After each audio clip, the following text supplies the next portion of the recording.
The 7-Day Habit Reset Challenge isn't about willpower, endless motivation, or becoming a whole new person overnight.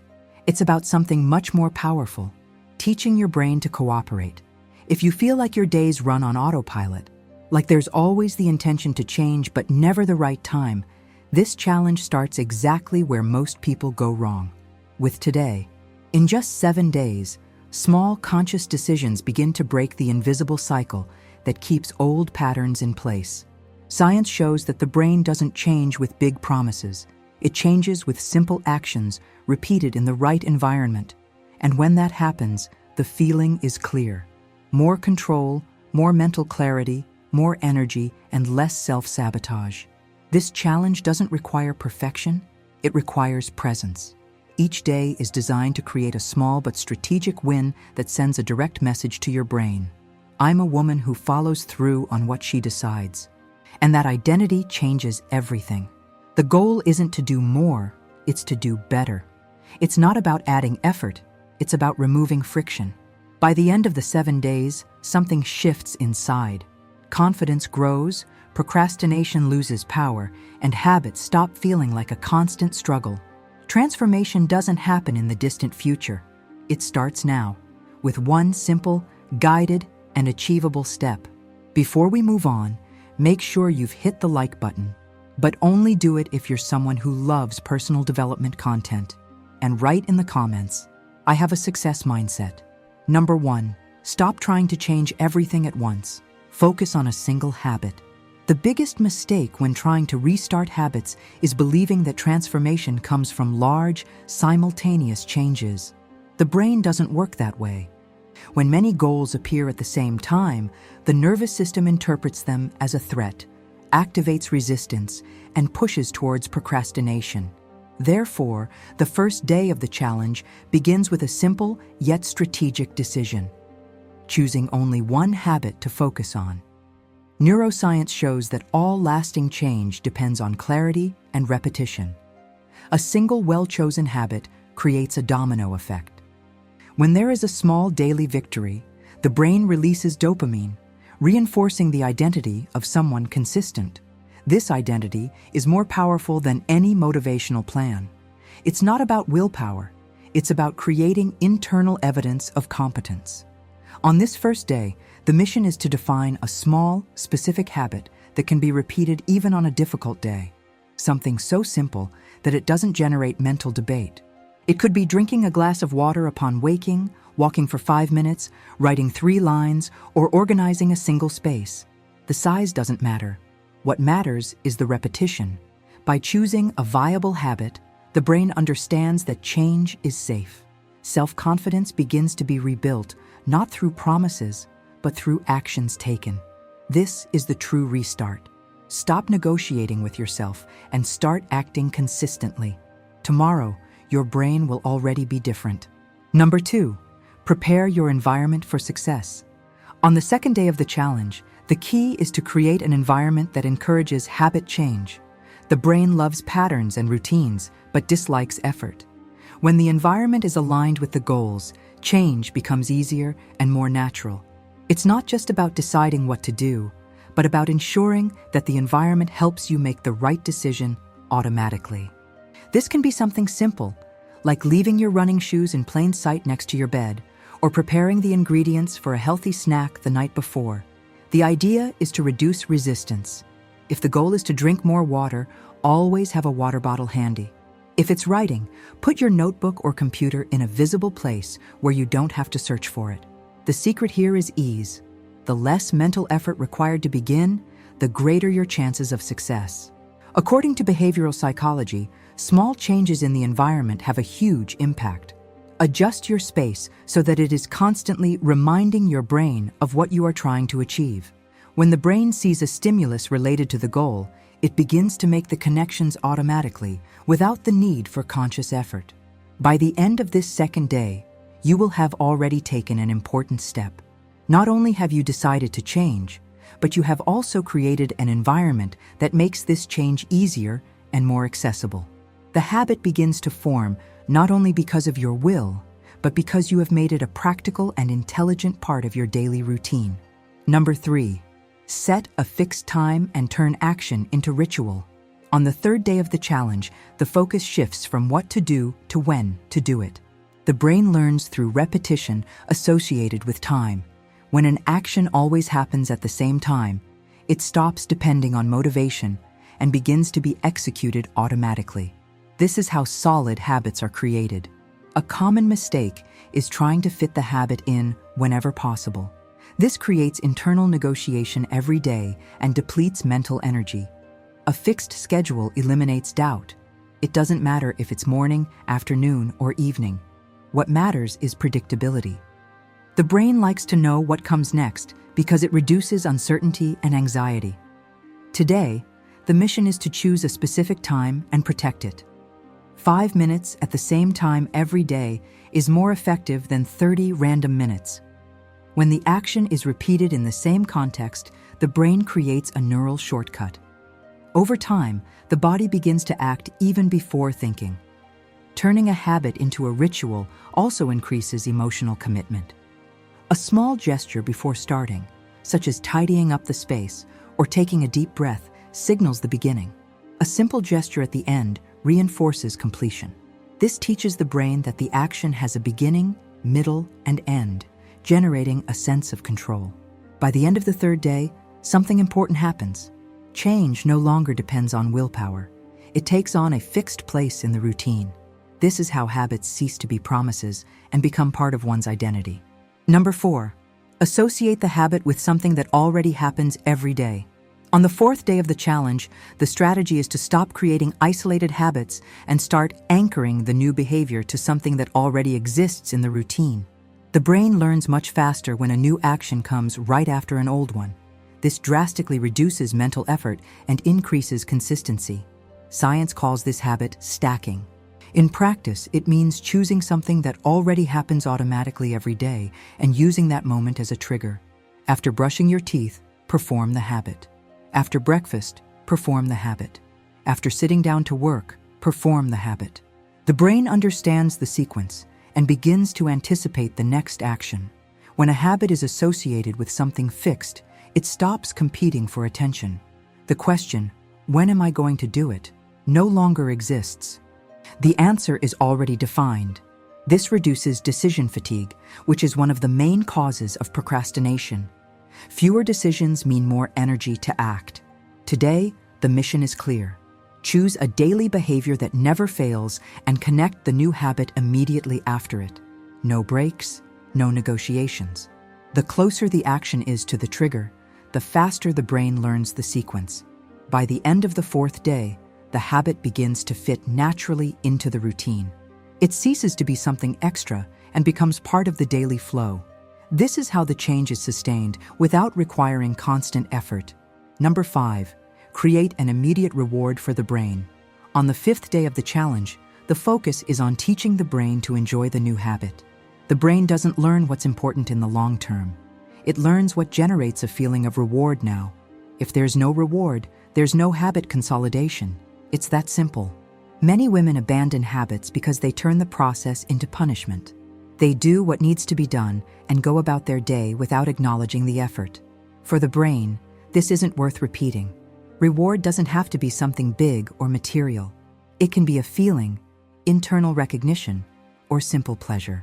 Today, the mission is to consciously choose a small, immediate reward right after performing the habit. It could be listening to a favorite song, checking off a visible item on a calendar, calmly enjoying a coffee, or simply pausing for a few seconds and acknowledging, I accomplished it. This moment is crucial. It releases dopamine, the neurotransmitter that strengthens the habit circuit. The reward also reinforces identity. Each time the habit is completed and acknowledged, the brain registers evidence of consistency. It's not about feeling motivated. It's about teaching the brain that action brings benefit. Over time, the habit itself becomes the reward. By the end of the 5th day, something changes internally. The habit ceases to be burdensome. It begins to generate satisfaction. And when the brain associates action with pleasure, repetition happens much more easily. Number 6, track and record your progress daily. On the 6th day of the challenge, the focus is on making the change visible. The brain needs concrete evidence to support a new behavior. When there is no follow-up, the mind underestimates the effort, forgets the victories, and creates the false sensation that nothing is changing. Recording progress corrects this distortion. Behavioral science shows that the simple act of tracking a habit dramatically increases the likelihood of continuing it. Not because it creates pressure, but because it generates awareness. When there is a record, the mind switches from automatic mode to intentional mode. Each entry acts as a silent reminder. This matters. Today, the mission is to choose a simple way to track your progress. It could be a calendar where each completed day receives an X, a note on your phone, a notebook, or a basic spreadsheet. It's not about perfection or excessive detail. It's about consistency. A quick record, made right after performing the habit, is enough to strengthen the neural circuit. The pattern also creates a powerful psychological effect, aversion to breaking the sequence. The brain tends to protect what has already been started. When the sequence grows, the motivation comes from the desire to maintain the pattern, not from willpower. By the end of the 6th day, the change ceases to be subjective. It becomes measurable, visible, and real. Confidence increases because now there is proof. And when the mind sees progress, even small progress, it chooses to continue. Number 7, consolidate the identity and plan the next step. On the 7th and final day of the challenge, the focus isn't on the habit itself, but on who you're becoming by practicing it. The brain changes faster when the action is linked to identity. It's no longer, I'm trying to create a habit. It's, I'm a woman who acts even when I don't feel like it. This internal change is the true reset. After 7 days of consistency, even if imperfect, the brain has already collected enough evidence to update the self-image. Each repetition sent the same silent message. There is internal reliability, and when identity changes, behavior naturally follows suit. That's why this day is crucial. The mission now is to consciously acknowledge the transformation, to look at the past few days and name the identity that is being built, not emotionally, but factually. I executed what was planned for 7 days. This affirmation strengthens the neural circuit responsible for continuity. Ignoring this step causes the brain to treat the challenge as something isolated and not as a new pattern. Next, it's time to plan the next step. Don't add too many habits, but decide whether the current one will be maintained for another 7 days or slightly adjusted. Continuity is more important than novelty. The brain prefers gradual expansion to constant restarts. By the end of the 7th day, the challenge has served its purpose. It doesn't create perfection, it creates direction. And when there is clear direction, change ceases to be an effort and becomes a consequence. After 7 days, the biggest risk isn't failure. It's reverting to autopilot, thinking you've already figured everything out. What you do in the following days will determine whether this challenge becomes a turning point or just another well-intentioned attempt. The science of behavior is clear. Habits aren't maintained through initial enthusiasm, but through strategic continuity. And that's exactly what begins now. In the following days, the first rule is not to increase the complexity too much. The brain has just learned a new pattern. It is still fragile. Many women sabotage their own progress by trying to accelerate results, adding several new habits, changing schedules, or raising the bar too high. This breaks the neural safety net that has been built. The next step is not to do more. It's to repeat better. The advice is to maintain the same habit for another 7 to 14 days at the same time, with the same trigger and the same reward. This prolonged repetition transforms the behavior into something increasingly automatic. The brain learns through redundancy. The less variation in this phase, the stronger the neural circuit becomes. Stability now is invisible growth. Another essential point is to normalize imperfect days. The mind tends towards all or nothing thinking. A day outside the norm becomes an excuse to give up. What sustains habits in the long term is not perfection, but quick results. If you fail one day, the only rule is to come back the next day without drama, without guilt, and without excessive compensation. Guilt consumes cognitive energy and increases the chance of abandonment. In the following days, it's also crucial to reinforce the constructed identity. It's not enough to simply perform the habit. You need to name who is being formed. Simple internal phrases based on facts strengthen continuity. Something like, I am a woman who keeps small promises. I am consistent even without motivation. I do the basics well. The brain believes what is repeated with evidence. After about 14 to 21 days, the right time for expansion arrives. Expansion isn't about adding multiple habits, but rather evolving a single element. This could mean slightly increasing the time, improving the quality, or adjusting the context. Small upgrades keep the brain engaged without creating a sense of threat. The right question isn't, what else can I do? But how can I make this a little better and still sustainable? Another important step in the following days is to review the environment weekly. The environment changes, the routine changes, and the habit needs to remain easy. What worked in the first week may need minor adjustments. Reviewing is not failing, it's strategy. The brain responds better when the action remains simple, even as life goes on.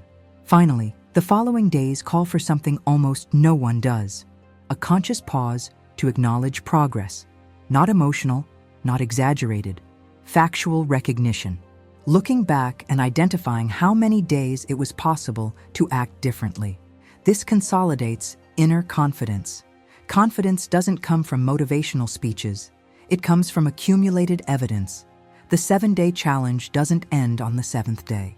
It creates a neurological and behavioral foundation. The following days are where that foundation becomes a lifestyle. No rush, no drama, no constant restarts, just intelligent repetition, a clear identity, and continuity. That's how habits stop being an effort and become a natural part of who you are.